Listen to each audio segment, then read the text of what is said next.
Today's video is going to shock you to your very core. Unless you're a sick, twisted individual, then no. This is just another cool video for you. But yeah, today's video I'm going to be taking the scare notch up a fraction and hopefully leaving you feeling a little uneasy but informed. Here are some scary facts about decapitations. Like and subscribe if you want more of these videos.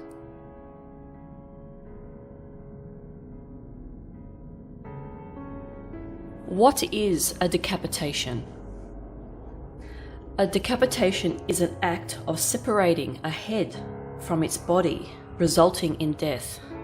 This fatal blow usually is done by capital punishment, or in modern day, murder, as beheadings are no longer allowed as a form of punishment. Heads were usually cut off using a guillotine, or in earlier times, an axe or sword with a chopping block. Heads were usually cut off to be used as trophies, public displays, or a method of not being able to identify the body. And it was less likely for a head to be removed after death.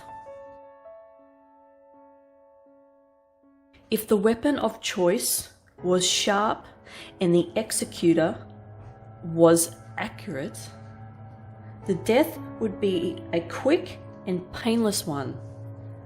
But some executors were clumsy, would not take care, and instruments would be blunt, which would then torture the victim. There is such a thing as internal decapitation, when the spine is disconnected from the head, but the head is still intact. This can happen in car accidents and hangings. People can survive and recover from this.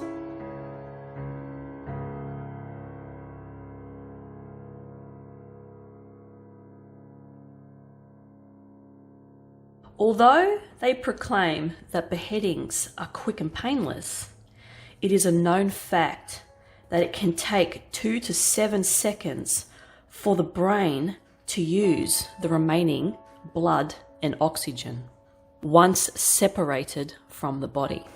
An experiment on rats showed that the animal died after 17 to 20 seconds, but lost consciousness after 3 to 4 seconds after losing its head.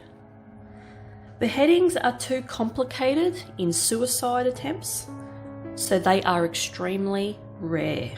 Although this can happen in rare cases with hangings when the rope is set in a way that it cuts through the head. To behead oneself is done by laying on railway tracks with their head over one side of the rails, and victims lay there while they wait for the train to pass by. And there has been known cases in history of this happening.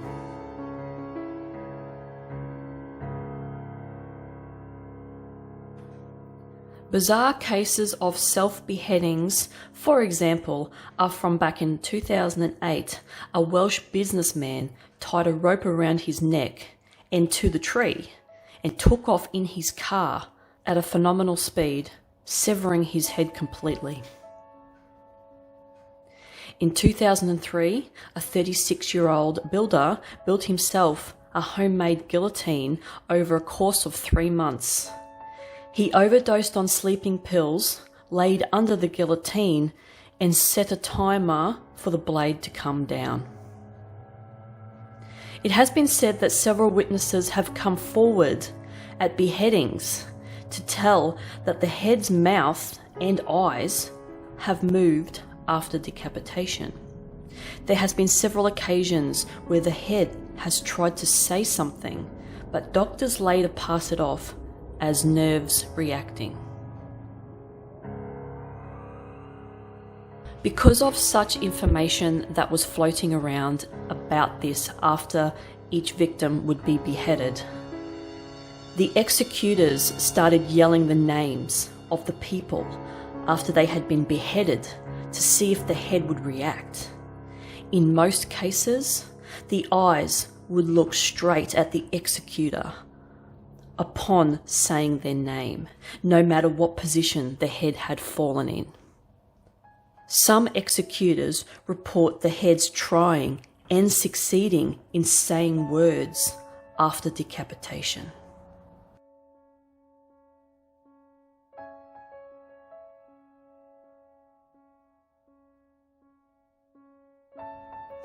So there is some scary information on beheadings for you that you can, mull around in your head, and even look online to the history of it. There is a lot of information out there about this kind of thing, and it will unsettle you. I read through a lot of it, and I have condensed all of this information down into bite-sized chunks. But if you want to go ahead and research a lot of this, by all means go for it, because it's an extremely unsettling history to learn about.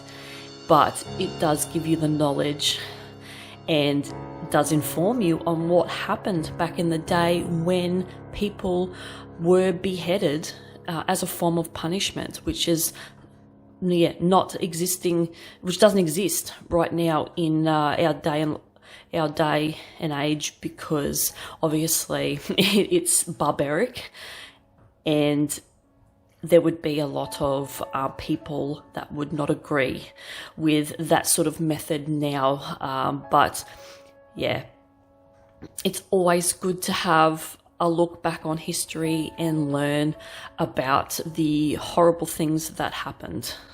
So hopefully you enjoyed this, very quick, informative video on decapitations, beheadings, whatever you want to call it.